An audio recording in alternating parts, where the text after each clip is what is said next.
उत्तर प्रदेश के मुरादाबाद में मुस्लिम प्रेमी और हिंदू प्रेमिका की हत्या से सनसनी फैल गई। प्रेमिका के ही परिजनों पर हत्या कर शव को दफनाने का आरोप लगा है, जिस पर पुलिस ने अब कार्रवाई तेज कर दी। देर रात मुरादाबाद पुलिस को पहले लड़के की मिसिंग और फिर लड़की की भी मिसिंग रिपोर्ट मिली, लेकिन जांच से सामने आया कि लड़की के ही भाइयों ने दोनों की हत्या करके शवों को बोरी में बंद करके नदी किनारे दबा दिया था। कातिल का अफेयर गांव के अरमान के साथ था। 18 जनवरी को घर में दोनों को साथ पकड़ा गया। परिजनों ने दोनों को बेरहमी से मार दिया।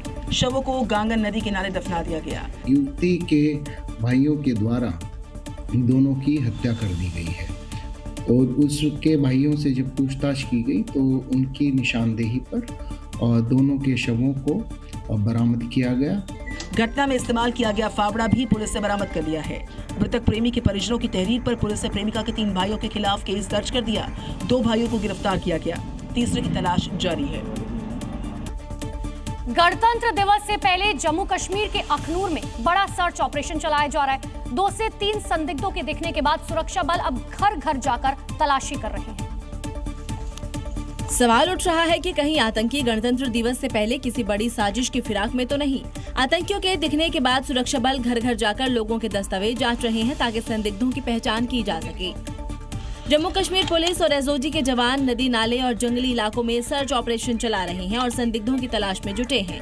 आतंकियों के घुसपैठ के पुराने रूट पर भी तलाशी अभियान चलाया जा रहा है। जम्मू कश्मीर के अखनूर सेक्टर में संदिग्धों के दिखने के बाद सुरक्षा बलों ने कमर कस ली है और चप्पे चप्पे पर निगरानी रखी जा रही है।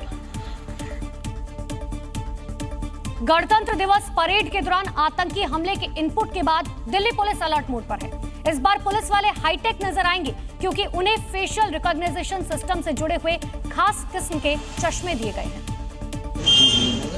जो किसी भी संदिग्ध को देखते ही पुलिस को अलर्ट कर देंगे। ये चश्मा दिखने में सामान्य है, लेकिन इसके फीचर्स बेहद खास बनाते हैं इसको। इस चश्मे में एक छोटा सा कैमरा लगा है जो सामने आने वाले लोगों की तस्वीर कैप्चर करता है। इस पे करीब 65,000 अपराधियों का डेटा पहले से फीड किया गया।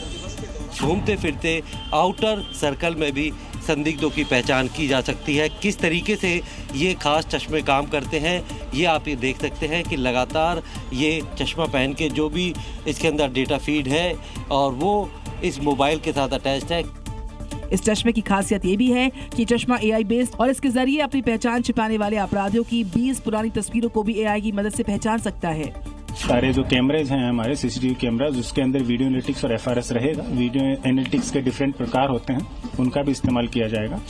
26 जनवरी की परेड के दौरान आतंकी हमले के इनपुट के बाद दिल्ली पुलिस अलर्ट मोड पर है, यानी आतंकी किसी भी कीमत पर बच नहीं पाएंगे।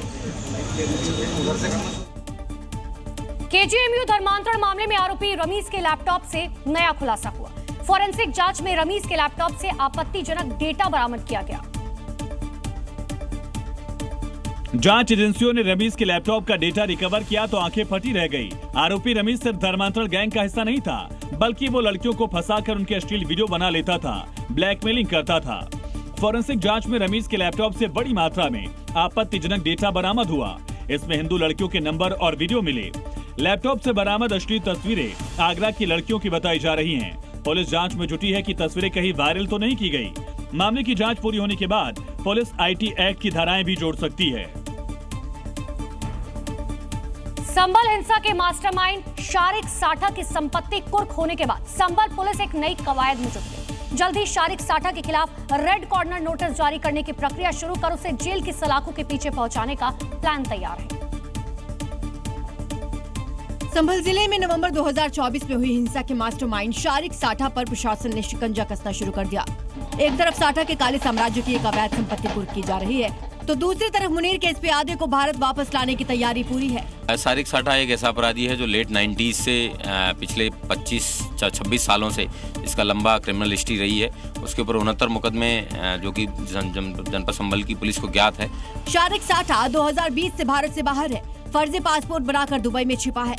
कौन है शारिक साठा? 69 आपराधिक मामले, संभल हिंसा का मास्टरमाइंड, हिंसा में हथियार सप्लाई का आरोप, पाकिस्तान कनेक्शन के आरोप, हत्या, तस्करी, जाली नोट के भी केस। न सिर्फ संभल हिंसा बल्कि देश विरोधी गतिविधियों के मामले में भी इसकी तलाश चल रही है। मध्य प्रदेश के सिवनी जिले में गौ तस्करों के खिलाफ बड़ी कार्रवाई हुई है। पुलिस ने तस्करों की सड़क पर परेड निकाली। 1, 2, 3, 4 और 5 पुलिस के शिकंजे में गौ तस्करों की अकड़ ढीली पड़ गई है। पुलिस हमारी बात है।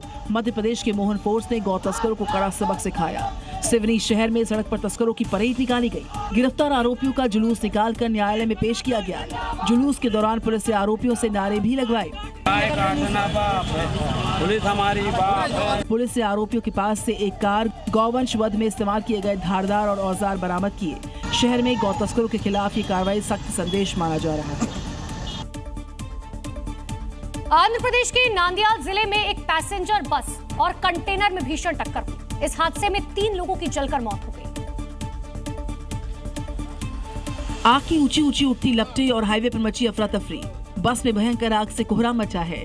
देखते ही देखते बस आग के गोले में तब्दील हो गई। ये भयानक सड़क हादसा तब हुआ जब एक प्राइवेट बस एक कंटेनर से जा टकराई। जोरदार टक्कर के बाद बस और ट्रक दोनों में आग लग गई। आसपास के लोगों और बस के क्लीनर ने खिड़कियां तोड़कर अंदर फंसे यात्रियों को बचा लिया। नेल्लोर से हैदराबाद जा रही निजी बस का दाहिना टायर अचानक फट गया। हादसे के बाद बस के अंदर भयानक आग लग गई। खौफनाक हादसे में बस ड्राइवर और ट्रक ड्राइवर की मौत हो गई। गनीमत की बात है कि बस में सवार 36 यात्रियों में 4 यात्रियों को मामूली फ्रैक्चर की चोटें आई हैं। जख्मियों को नांदयाल जिला सरकारी अस्पताल में एडमिट करवाया गया। उज्जैन में पुलिस की बड़ी कार्रवाई देखने को मिली। 21,000 लीटर से ज्यादा अवैध देसी शराब को बुलडोजर से ध्वस्त किया गया। बताया गया कि 1 करोड़ की शराब लंबे वक्त से वेयरहाउस में रखी थी, जिस पर कार्रवाई करते हुए पुलिस ने बुलडोजर से नष्ट कर दिया। इसके लिए प्रशासन की तरफ से बुलडोजर भेजा गया। सबसे पहले देसी शराब की बोतलों को जमीन पर बिछाया गया, जिसके बाद बुलडोजर चलाकर ध्वस्त कर दिया गया। वेयरहाउस में 2,367 पेटियां रखी थी। देसी शराब करीब 21,000 लीटर थी, जिसकी कीमत 1 करोड़ रुपए बताई गई।